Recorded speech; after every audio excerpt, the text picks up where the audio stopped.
Magandang araw mga responsible gun owners. Ako si Obi ng Tech Hub Philippines. Pag-usapan natin ngayon yung mga basic information na nakikita natin. Pag, halimbawa, titingin tayo ng firearm, di ba? Pupunta tayong gun store. Sa mga display ng firearm, meron tayong nakikita na mga specs, di ba? May mga maliliit na papel na ganyan, tapos nakasulat yung specs. Pag-usapan natin. Ano ba yung ibig sabihin ng mga specs na yun? Hindi naman siguro lahat nakakaintindi or naintindihan nila yung mga nakasulat dun sa specs na yan. Kaya pag-usapan natin. Ganito kasi parang halimbawa bibili ka ng cellphone, di ba? Siyempre naglaan ka ng budget mo. Tapos pagpunta mo sa tindahan ng cellphone, punta ka ng mall, ganyan. Makita mo iba-iba yung presyo ng ng cellphone. Kaya nagbabago-bago yung presyo kasi syempre sa specs, di ba? Meron siyang mga specs. Ganun din sa firearm. Ano ba yung ibig sabihin ng mga specs na yan? Yan ang pag-usapan natin. Halimbawa ganito. Pag-usapan natin sa firearm ng AR-15.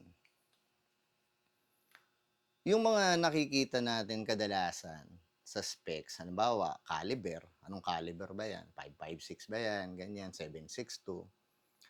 At ano pa? Materials. Nakikita natin 4140, 4150, ganyan. Twist rate, 1 by 7, 1 by 9, ganyan. So, pag-usapan natin kung ano yung mga sinasabi na yun na specs. Ano ba yung basic information tungkol dun sa mga specs na yun.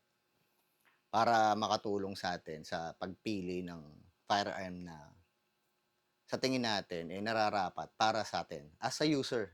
Yung user preference natin, di ba? Kasi maraming mga klase ng tao dito sa atin sa Pilipinas na iba-iba yung intensyon sa pagbili ng firearm. Merong sport shooters, ganyan, merong law enforcement, and syempre, marami din tayong mga civilian. Yan.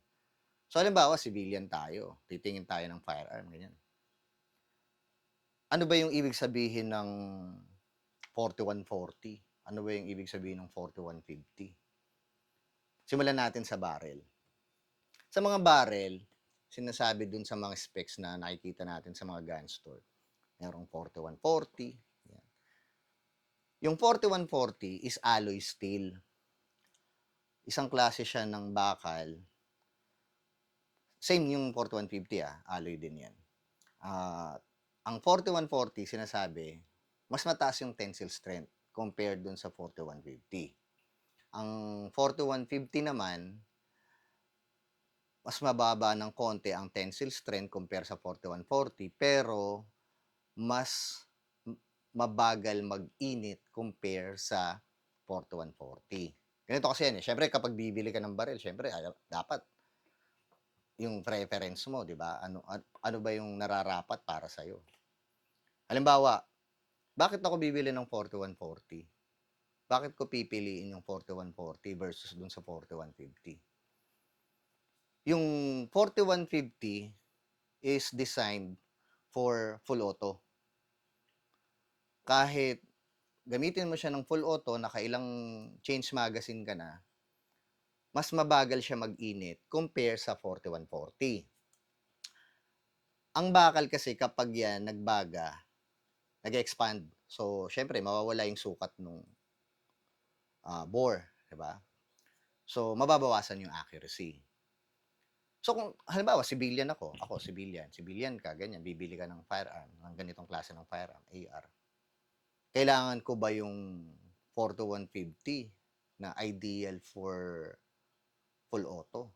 Bawal naman sa akin ng full auto. Di ba? Semi-automatic lang yung pwede sa akin. Isang kalabit, isang putok. So, pipiliin ko yung 4140. Siyempre, mas mataas ang tensile strength, mas matibay.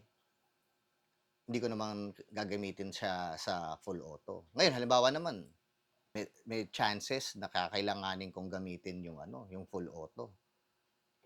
So, syempre, mas prefer ko yung 4150 kasi hindi siya nagiinit compare sa 4140. Mas mabagal siya mag-init kung sakaling gagamitin ko siya sa full auto, di ba? Barrel length, halimbawa, katulad nito, 14.5 inches. Merong ganitong AR na sa 11.5, meron ding 16, ganyan. Yung mga 20 inches, ano na yun, pang long range na yun eh. Yung mga tinatawag na SPR, yung special purpose or yung pang marksmanship, ganyan, di ba?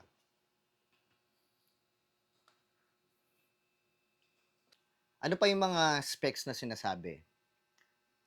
Yung sa upper and lower. Let's say dito sa upper and lower. Aluminum. Na T6 aluminum. Meron kasing dalawang klase ng T6 aluminum. Yung mga naunang AR, oo, T6 aluminum din ang ginamit, pero 6061. Yung 6061 is aircraft grade din siya na aluminum. Matigas din, matibay. Kaya lang, meron kasi silang mga naimbento ngayon, nagawa na mas matigas na aluminum alloy, yung T6 na 7075. Mas matigas siya, mas matibay compare sa 6061. Ang problema lang sa 7075 is yung sinasabi na malleability. Yung 6061 kasi, just in case, let's say, maputol, mabali, pwede mong i-weld. And then, pwede mong build upan ulit. Ang 7075, sinasabi na mahirap i-weld. Hindi siya basta-basta nawe-welding. So, kung mababali siya, mahirapan ng mag-build up para maayos ulit yung yung naputol. Pero mas matigas siya compare sa 6061.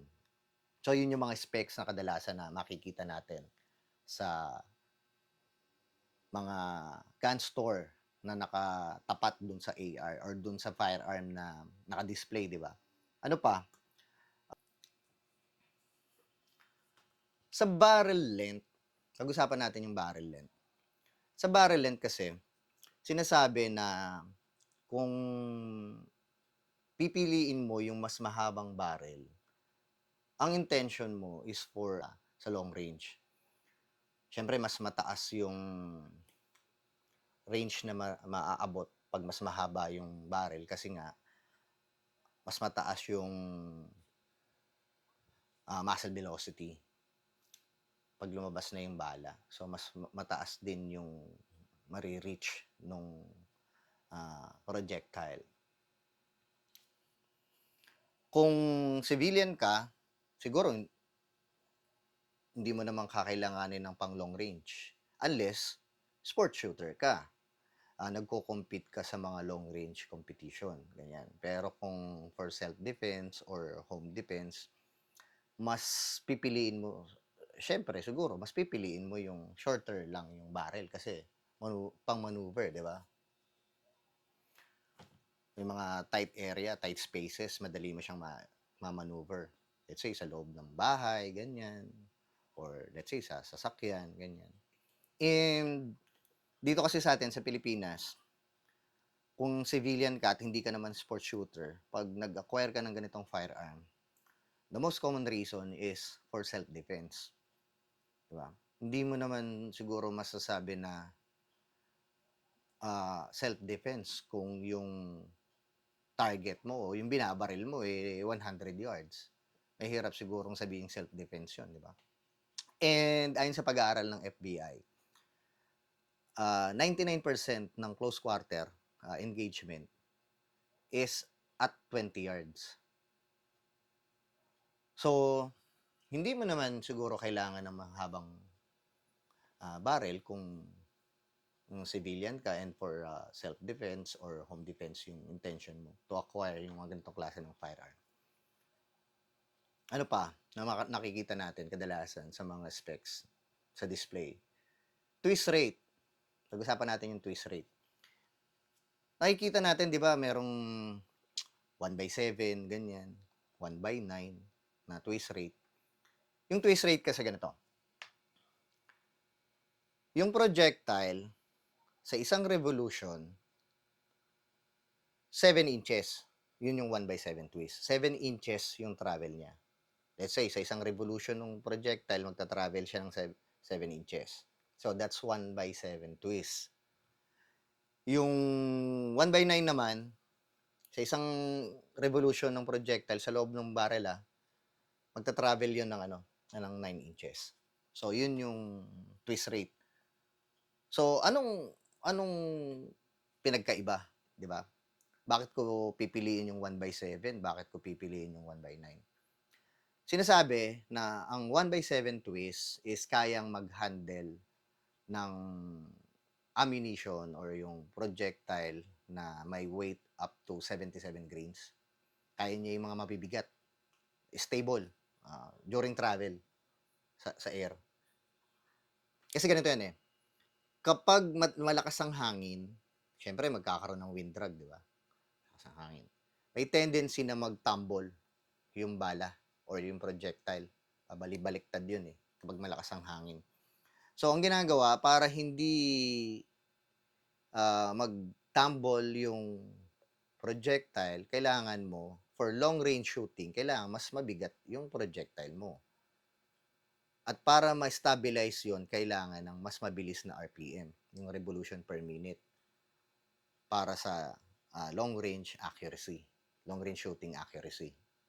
So, yun ang pinagagamitan ng 1/7 twist para ma-stabilize yung mabibigat na bala for long-range shooting. Kasi syempre magkakaroon ng ano yun eh, yung gyroscopic effect. Hawang may ikot yung bala, revolution, tapos nagta-travel siya ganyan. So, hindi siya magta-tumble. Yung 1/9 naman, kaya rin niya yung hanggang 70. Ideally, 70 grain. Kaya niya i-handle. From, let's say, 40 grains hanggang 70 grains ammunition, kaya ng 1/9. Pero merong mga nag-try na gumamit ng 77 ammunition ng 5.56 sa 1/9 sa 14.5 inches na barrel in 100 yards. Stable din, hindi rin siya nagtatumble. Ang problema lang, yung groupings. Compare sa 1/7, ang 1/7 kasi, kaya niya mag-tight groupings ng 3 or 2 MOA. Depende sa trigger ng shooter. Pero yung 1/9, kaya lang niya hanggang 5 MOA. Yun ang pinaka-tight na groupings ng 1/9 in 100 yards sa 14.5 inches. Medyo lumilihis na rin ng konti. Pero syempre, kung ikaw, let's say civilian ka, ano ba yung intention mo? Bakit ka bibili ng ganitong firearm? For, let's say, home security, ganyan, self-defense. Hindi mo naman kailangan siguro yung accuracy ng long range. Kasi, katulad nga na sinabi ko kanina, hindi na self-defense yung long range. Diba? Ang self-defense is most commonly sa within 20 yards. Ayun yan sa pag-aaral ng FBI. So, doon magpo-fall yung user preference. Siyempre, kung ako bibili, ano ba kailangan ko? Short barrel lang, siyempre, pang home defense lang naman, di ba? Wala naman akong babarilin in 100 yards eh, ganyan. Tapos anong material ba yung pipiliin ko? Hindi naman ako bibili ng pang full auto. Siyempre, bibilin ko lang yung pang ano lang, single shot, semi-auto. Mataas yung tensile strength.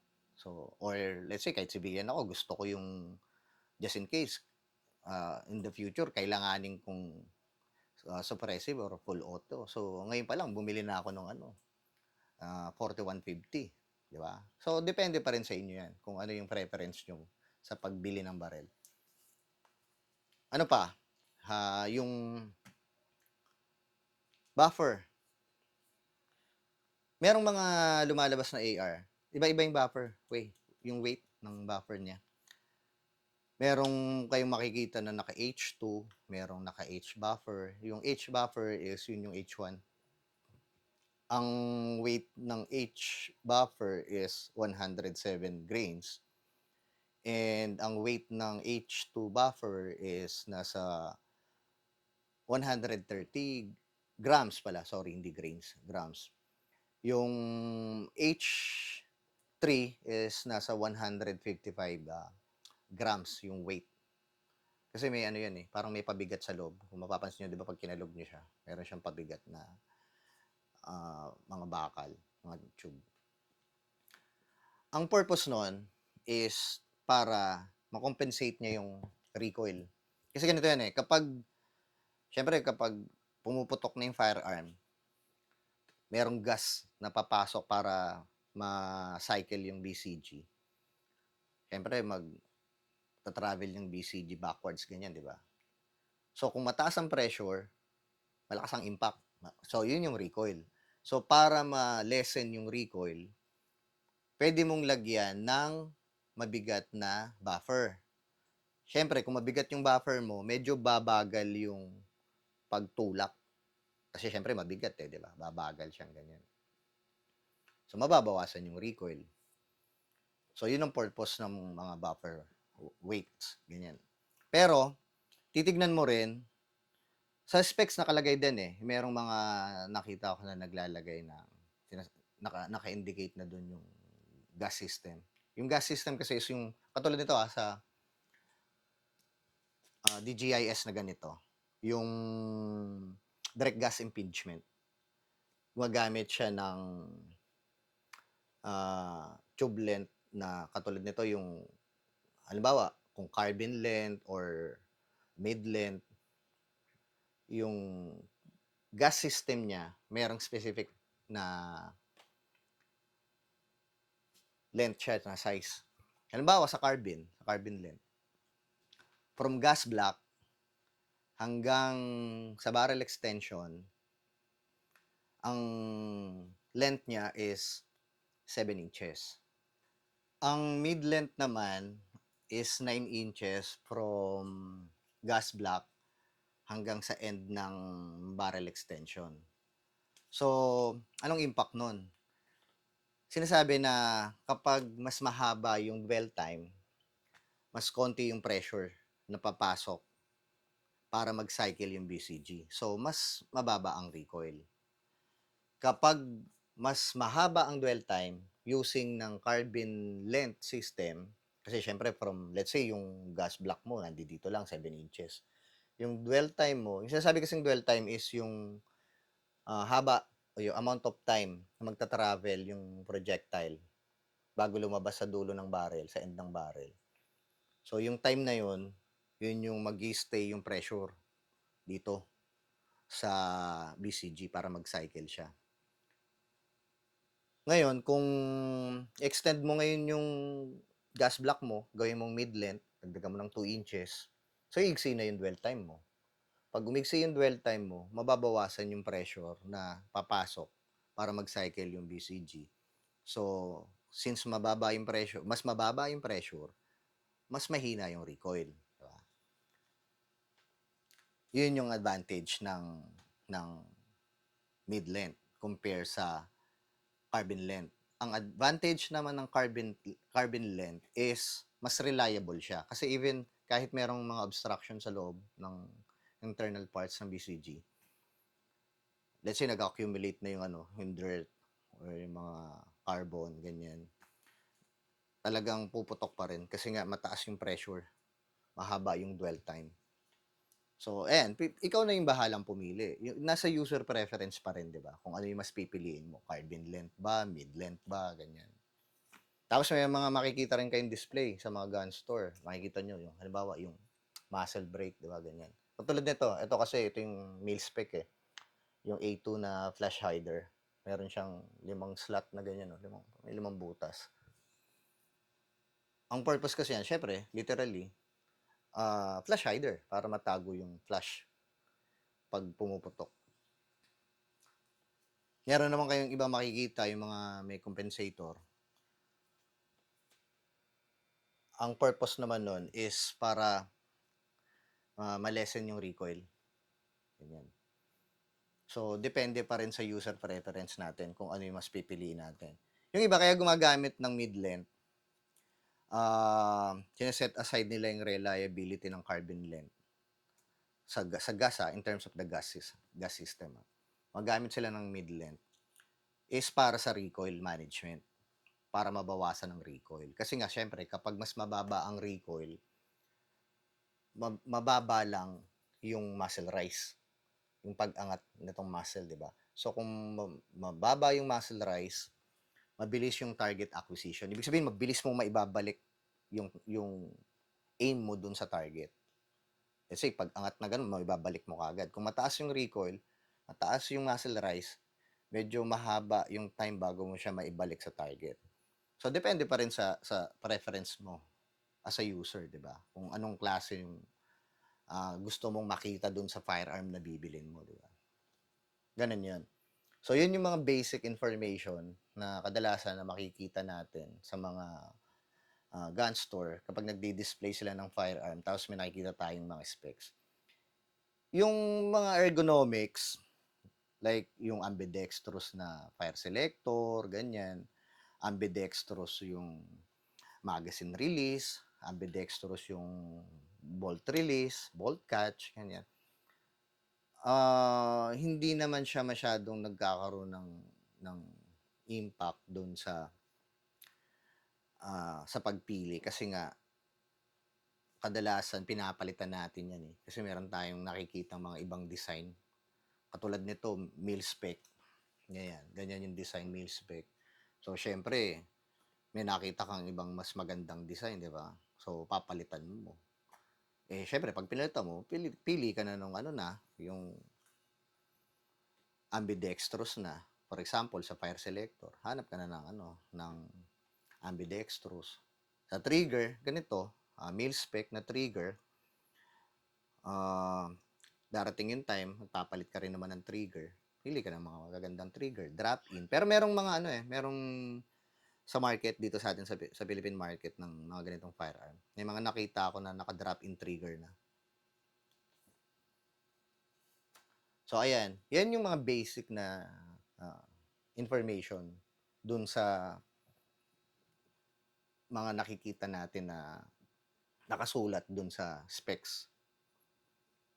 So kung nakatulong sa inyo yung video na to at nakatulong sa inyo sa pagpili sa firearm na plano nyong bilhin, especially particular sa ganitong firearm sa AR-15, maraming salamat at huwag niyong kalimutan mag-like at mag-subscribe para sa mga bagong videos.